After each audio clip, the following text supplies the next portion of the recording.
"Just the place for a Snark," the bellman cried as he landed his crew with care, supporting each man on the top of the tide by a finger entwined in his hair. "Just the place for a Snark. I have said it twice. That alone should encourage the crew. Just the place for a Snark. I have said it thrice. What I tell you 3 times is true." The crew was complete. It included a Boots, a maker of bonnets and hoods, a barrister brought to arrange their disputes, and a broker to value their goods. A billiard marker whose skill was immense might perhaps have won more than his share, but a banker engaged at enormous expense had the whole of their cash in his care. There was also a beaver that paced on the deck or would sit making lace in the bow, and had often, the bellman said, saved them from wreck, though none of the sailors knew how. There was one who was famed for the number of things he forgot when he entered the ship: his umbrella, his watch, all his jewels and rings, and the clothes he had bought for the trip. He had 42 boxes, all carefully packed, with his name painted clearly on each, but since he omitted to mention the fact, they were all left behind on the beach.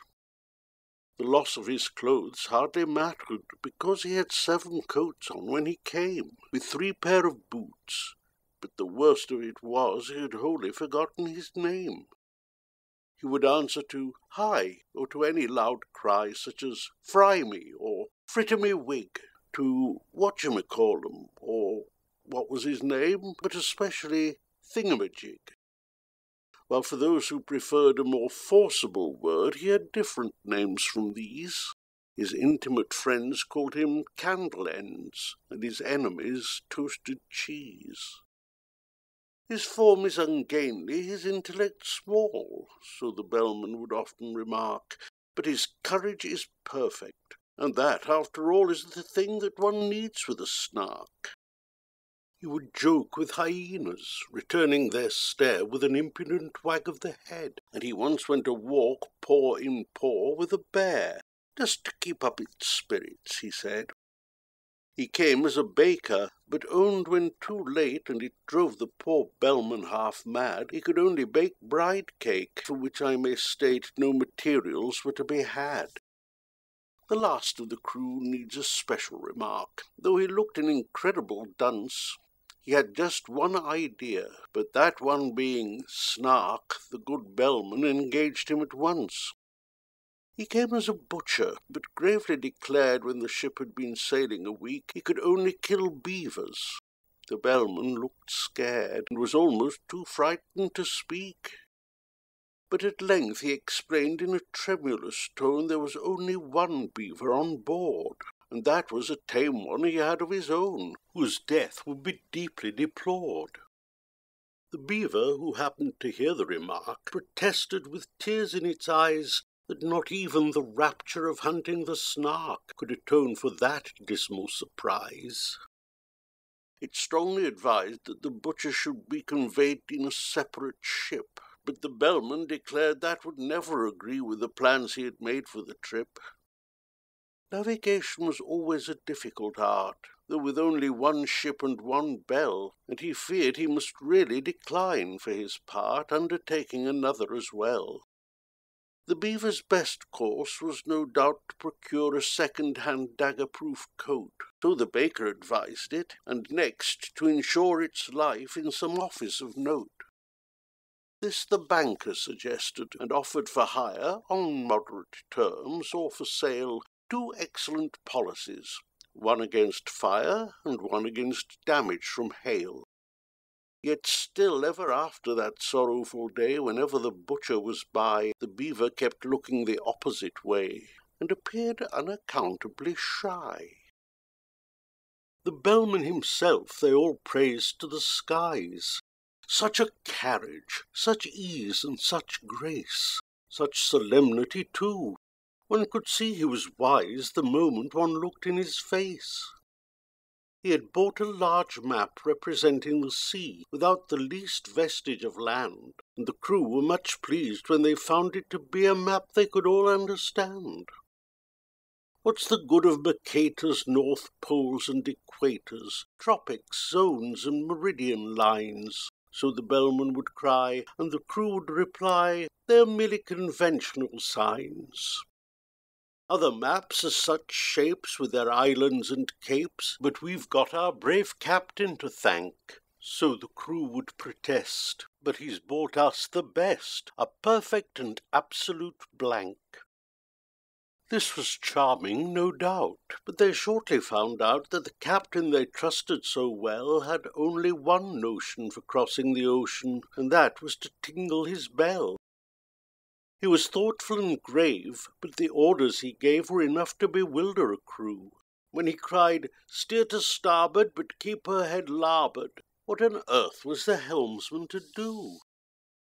Then the bowsprit got mixed with the rudder sometimes, a thing, as the bellman remarked, that frequently happens in tropical climes when a vessel is, so to speak, snarked. But the principal failing occurred in the sailing. The bellman, perplexed and distressed, said he had hoped, at least, when the wind blew due east, that the ship would not travel due west. But the danger was past. They had landed at last with their boxes, portmanteaus, and bags. Yet at first sight the crew were not pleased with the view, which consisted to chasms and crags. The bellman perceived that their spirits were low, and repeated in musical tones some jokes he had kept for a season of woe, but the crew would do nothing but groan. He served out some grog with a liberal hand, and bade them sit down on the beach, and they could not but own that their captain looked grand as he stood and delivered his speech. "Friends, Romans, and countrymen, lend me your ears." They were all of them fond of quotations, so they drank to his health, and they gave him 3 cheers while he served out additional rations. "We have sailed many months, we have sailed many weeks, 4 weeks to the month you may mark, but never as yet, 'tis your captain who speaks, have we caught the least glimpse of a snark. We have sailed many weeks, we have sailed many days, 7 days to the week I allow, but a snark on the which we might lovingly gaze we have never beheld till now. Come listen, my men, while I tell you again the 5 unmistakable marks by which you may know, wheresoever you go, the warranted genuine snarks. Let us take them in order. The first is the taste, which is meagre and hollow, but crisp, like a coat that is rather too tight in the waist, with a flavour of will-o'-the-wisp.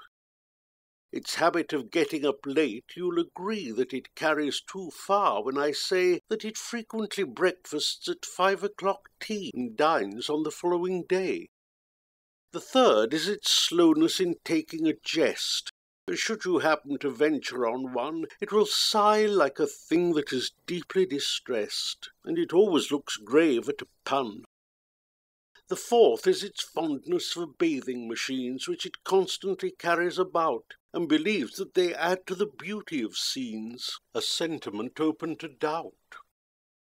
The fifth is ambition. It next will be right to describe each particular batch, distinguishing those that have feathers and bite from those that have whiskers and scratch.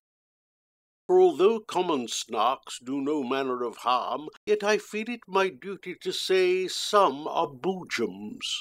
The bellman broke off in alarm, for the baker had fainted away. They roused him with muffins, they roused him with ice, they roused him with mustard and cress, they roused him with jam and judicious advice, they set him conundrums to guess. When at length he sat up and was able to speak, his sad story he offered to tell, and the bellman cried, "Silence, not even a shriek," and excitedly tingled his bell.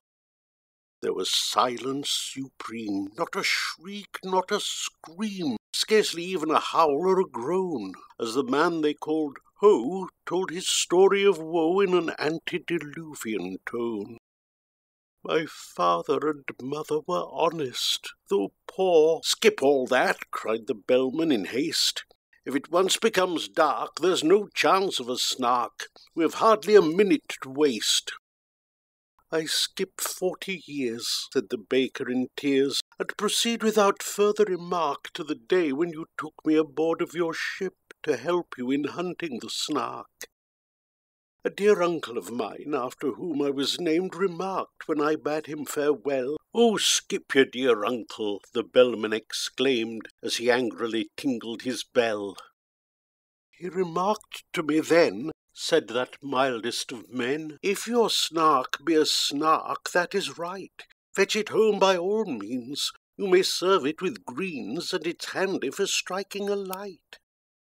You may seek it with thimbles and seek it with care. You may hunt it with forks and hope. You may threaten its life with a railway share. You may charm it with smiles and soap." "That's exactly the method," the bellman bold in a hasty parenthesis cried. "That's exactly the way I have always been told that the capture of Snarks should be tried.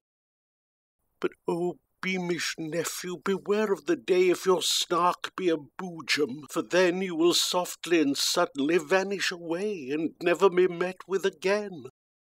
It is this that oppresses my soul when I think of my uncle's last words, and my heart is like nothing so much as a bowl brimming over with quivering curds. It is this. We have had that before," the bellman indignantly said, and the baker replied, "Let me say it once more, it is this that I dread. I engage with the Snark every night after dark in a dreamy, delirious fight. I serve it with greens in those shadowy scenes, and I use it for striking a light. But if ever I meet with a boojum, that day, in a moment of this I am sure, I shall softly and suddenly vanish away, and the notion I cannot endure." The bellman looked uffish and wrinkled his brow. "If only you'd spoken before.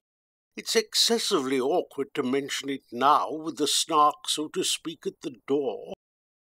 We should all of us grieve, as you well may believe, if you never were met with again. But surely, my man, when the voyage began, you might have suggested it then. It's excessively awkward to mention it now, as I think I've already remarked." And the man they called High replied with a sigh, "I informed you the day we embarked. You may charge me with murder or want of sense. We are all of us weak at times, but the slightest approach to a false pretence was never among my crimes. I said it in Hebrew, I said it in Dutch, I said it in German and Greek, but I wholly forgot, and it vexes me much that English is what you speak." "'Tis a pitiful tale," said the bellman, whose face had grown longer at every word, "but now that you've stated the whole of your case, more debate would be simply absurd. The rest of my speech," he explained to his men, "you shall hear when I've leisure to speak it. But the Snark is at hand. Let me tell you again, 'tis your glorious duty to seek it. To seek it with thimbles, to seek it with care, to pursue it with forks and hoops, to threaten its life with a railway share, to charm it with smiles and soap. The Snark's a peculiar creature that won't be caught in a commonplace way. Do all that you know and try all that you don't. Not a chance must be wasted today. For England expects, I forbear to proceed. 'Tis a maxim tremendous, but trite, and you'd best be unpacking the things that you need to rig yourselves out for the fight." Then the banker endorsed a blank cheque, which he crossed, and changed his loose silver for notes. The baker with care combed his whiskers and hair, and shook the dust out of his coats. The boots and the broker were sharpening a spade, each working the grindstone in turn, but the beaver went on making lace, and displayed no interest in the concern. Though the barrister tried to appeal to its pride, and vainly proceeded to cite a number of cases in which making laces had been proved an infringement of right, The maker of bonnets ferociously planned a novel arrangement of bows, while the billiard marker with quivering hand was chalking the tip of his nose. The butcher turned nervous and dressed himself fine with yellow kid gloves and a ruff. Said he felt it exactly like going to dine, which the bellman declared was all stuff. "Introduce me, now there's a good fellow," he said, "if we happen to meet it together." The bellman, sagaciously nodding his head, said, "That must depend on the weather." The beaver went simply galumphing about at seeing the butcher so shy, and even the baker, though stupid and stout, made an effort to wink with one eye. "Be a man," said the bellman in wrath, as he heard the butcher beginning to sob. "Should we meet with a Jub-Jub, that desperate bird, we shall need all our strength for the job." They sought it with thimbles, they sought it with care, they pursued it with forks and hope. They threatened its life with a railway share, they charmed it with smiles and soap. Then the butcher contrived an ingenious plan for making a separate sally. He had fixed on a spot unfrequented by man, a dismal and desolate valley. But the very same plan to the beaver occurred. It had chosen the very same place, yet neither betrayed by a sign or a word the disgust that appeared in his face. Each thought he was thinking of nothing but SNARK and the glorious work of the day, and each tried to pretend that he did not remark that the other was going that way. But the valley grew narrow and narrower still, and the evening got darker and colder, till, merely from nervousness, not from good will, they marched along shoulder to shoulder. Then a scream, shrill and high, rent the shuddering sky, and they knew that some danger was near. The beaver turned pale to the tip of its tail, and even the butcher felt queer. He thought of his childhood left far, far behind, that blissful and innocent state. The sound so exactly recalled to his mind a pencil that squeaks on a slate. "'Tis the voice of the Jub-Jub," he suddenly cried, "this man that they used to call Dunce. As the bellman would tell you," he added with pride, "I have uttered that sentiment once. 'Tis the note of the Jub-Jub. Keep count, I entreat. You will find I have told it you twice. 'Tis the song of the Jub-Jub. The proof is complete, if only I've stated it thrice." The beaver had counted with scrupulous care, attending to every word, but it fairly lost heart, and outgrabe in despair when the third repetition occurred. It felt that in spite of all possible pains it had somehow contrived to lose count, and the only thing now was to rack its poor brains by reckoning up the amount. 2 added to 1, if that could but be done, it said, with one's fingers and thumbs, recollecting with tears how in earlier years it had taken no pains with its sums. "The thing can be done," said the butcher, "I think. The thing must be done, I am sure. The thing shall be done. Bring me paper and ink, the best there is time to procure." The beaver brought paper, portfolio, pens, and ink in unfailing supplies, while strange creepy creatures came out of their dens and watched them with wondering eyes. So engrossed was the butcher, he heeded them not as he wrote with a pen in each hand, and explained all the while in a popular style which the beaver could well understand. Taking 3 as the subject to reason about, a convenient number to state, we add 7 and 10, and then multiply out by 1,000 diminished by 8. The result we proceed to divide, as you see, by 919 too. Then subtract 17, and the answer must be exact and perfectly true. The method employed I would gladly explain, while I have it so clear in my head. If I had but the time, and you had but the brain, but much yet remains to be said. In one moment I've seen what has hitherto been enveloped in absolute mystery, and without extra charge I will give you at large a lesson in natural history. In his genial way he proceeded to say, forgetting all laws of propriety, and that giving instruction without introduction would have caused quite a thrill in society, as to temper, the Jubjub's a desperate bird, since it lives in perpetual passion. Its taste in costume is entirely absurd. It is ages ahead of the fashion. But it knows any friend it has met once before. It will never look at a bride, and in charity meetings it stands at the door and collects, though it does not subscribe. Its flavour when cooked is more exquisite far than mutton or oysters or eggs. Some think it keeps best in an ivory jar, and some in mahogany kegs. You boil it in sawdust, you salt it in glue, you condense it with locusts and tape, still keeping one principal object in view, to preserve its symmetrical shape. The butcher would gladly have talked till next day, but he felt that the lesson must end, and he wept with delight in attempting to say he considered the beaver his friend. Well, the beaver confessed, with affectionate looks more eloquent even than tears, it had learnt in 10 minutes far more than all books would have taught it in 70 years. They returned hand in hand, and the bellman, unmanned for a moment with noble emotion, said, "This amply repays all the wearisome days we have spent on the billowy ocean." Such friends as the beaver and butcher became have seldom, if ever, been known. In winter or summer 'twas always the same. You could never meet either alone. And when quarrels arose, as one frequently finds quarrels will, spite of every endeavour, the song of the Jubjub recurred to their minds, and cemented their friendship for ever. They sought it with thimbles, they sought it with care, they pursued it with forks and hope, they threatened its life with a railway share, they charmed it with smiles and soap. But the barrister, weary of proving in vain that the beaver's lace-making was wrong, fell asleep, and in dreams saw the creature quite plain that his fancy had dwelt on so long.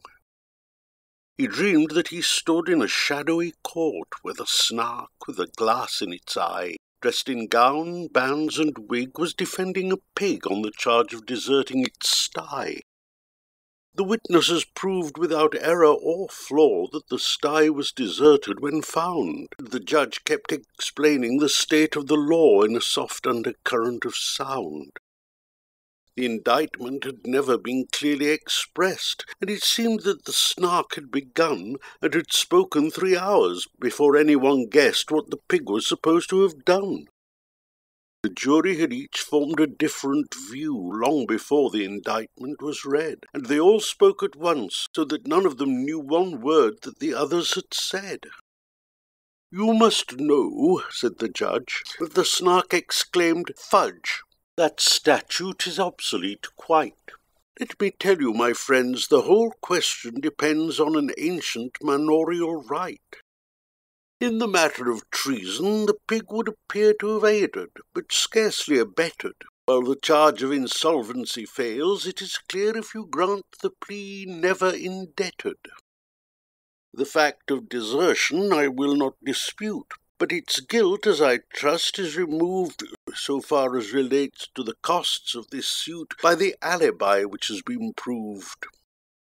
My poor client's fate now depends on your votes." Here the speaker sat down in his place, and directed the judge to refer to his notes and briefly to sum up the case. But the judge said he never had summed up before, so the SNARK undertook it instead, and summed it so well that it came to far more than the witnesses ever had said. When the verdict was called for, the jury declined, as the word was so puzzling to spell, but they ventured to hope that the SNARK wouldn't mind undertaking that duty as well. So the SNARK found the verdict, although, as it owned, it was spent with the toils of the day. When it said the word "guilty," the jury all groaned, and some of them fainted away. Then the SNARK pronounced sentence, the judge being quite too nervous to utter a word. When it rose to its feet, there was silence like night, and the fall of a pin might be heard. Transportation for life was the sentence it gave, and then to be fined £40. The jury all cheered, though the judge said he feared that the phrase was not legally sound. But their wild exultation was suddenly checked when the jailer informed them, with tears, such a sentence would not have the slightest effect, as the pig had been dead for some years. The judge left the court looking deeply disgusted, but the Snark, though a little aghast, as the lawyer to whom the defence was entrusted went bellowing on to the last. Thus the barrister dreamed, while the bellowing seemed to grow every moment more clear, till he woke to the knell of a furious bell, which the bellman rang close at his ear. They sought it with thimbles, they sought it with care, they pursued it with forks and hope, they threatened its life with the railway share, they charmed it with smiles and soap. And the banker, inspired with a courage so new it was matter for general remark, rushed madly ahead and was lost to their view in his zeal to discover the Snark. But while he was seeking with thimbles and care, a bandersnatch swiftly drew nigh and grabbed at the banker, who shrieked in despair, for he knew it was useless to fly. He offered large discount, he offered a cheque, drawn to bearer for £7.10, but the bandersnatch merely extended its neck and grabbed at the banker again. Without rest or pause, while those frumious jaws went savagely snapping around, he skipped and he hopped, and he floundered and flopped, till fainting he fell to the ground. The bandersnatch fled as the others appeared, led on by that fear-stricken yell, and the bellman remarked, "It is just as I feared," and solemnly tolled on his bell. He was black in the face, and they scarcely could trace the least likeness to what he had been, while so great was his fright that his waistcoat turned white, a wonderful thing to be seen. To the horror of all who were present that day, he uprose in full evening dress, and with senseless grimaces endeavoured to say what his tongue could no longer express. Down he sank in a chair, ran his hands through his hair, and chanted in mimsiest tones words whose utter inanity proved his insanity, while he rattled a couple of bones. "Leave him here to his fate, it is getting so late," the bellman exclaimed in affright. "We have lost half the day. Any further delay, and we shan't catch a Snark before night." They sought it with thimbles, they sought it with care, they pursued it with forks and hopes, they threatened its life with a railway share, they charmed it with smiles and soap. They shuddered to think that the chase might fail, and the beaver, excited at last, went bounding along on the tip of its tail, for the daylight was nearly past. "There is Thingumbob shouting," the bellman said. "He is shouting like mad, only hark! He is waving his hands, he is wagging his head, he has certainly found a Snark." They gazed in delight, while the butcher exclaimed he was always a desperate wag. They beheld him, their baker, their hero unnamed, on the top of a neighbouring crag. Erect and sublime for one moment of time, in the next that wild figure they saw, as if stung by a spasm, plunge into a chasm, while they waited and listened in awe. "It's a Snark," was the sound that first came to their ears, and seemed almost too good to be true. Then followed a torrent of laughter and cheers, then the ominous words, "It's a boo!"